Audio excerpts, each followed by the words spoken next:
The journey for me started a very long time ago. I grew up in New York, and my interest in plants, my passion for plants was innate. When I went to the grocery store, or the greengrocer as you would call it here, then I would buy avocados, which were very rare in New York and very expensive. I would plant the seed, and it was very, very exciting to see it grow. That was the beginning. That was where it started for me. Years later, when I was in California, I developed this interest in herbalism, and I was able to make herbal ointments. And so I was collecting the raw material, and I was blending and brewing and making these ointments, and everybody was really, really happy. They thought they were really beneficial. So that was extremely exciting for me, because I knew that what I was doing really was helping people. Moving on in my life, I find myself in the west coast of Scotland without any moisturizer that would work for my skin. I had young skin, but still the winds were very drying. So I thought to myself, look, if you can make a herbal ointment, you can make a moisturizer. The result was fantastic. It was a marvelous moisturizer, but it was as greasy as anything. But that was the start. I didn't have a backer, so I sold some jewelry. I went to a local chemist and I bought some raw materials from him. And I bought some really basic pots. And then a friend helped me with labels, and I went to a local printer. And then I thought, okay, what am I going to do with this? So I went down to London, knocked on doors, and just went talking, speaking to everybody. Although it was very natural for me. There was nothing organic. Fair trade,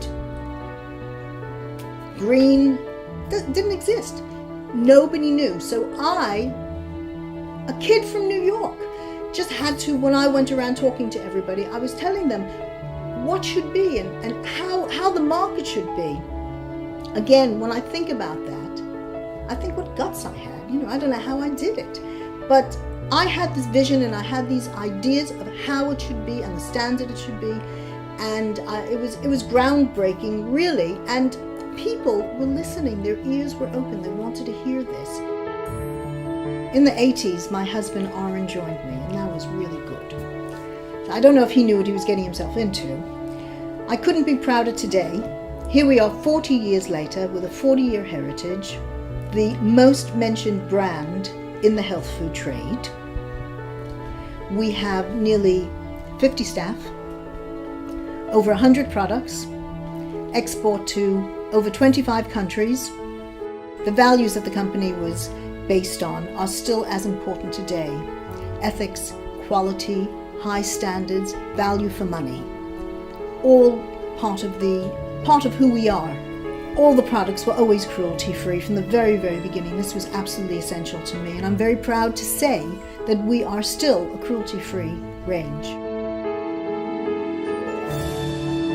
My hope for Faith in Nature is that we will be known by everybody. We'll be a household name, not only in the health food store where we are now, but in every home. I'm still planting avocado seeds, and I'm still being creative in the kitchen. And I've always said, if you can make a good cauliflower cheese, you can make a great moisturizer. So our products are the heroes.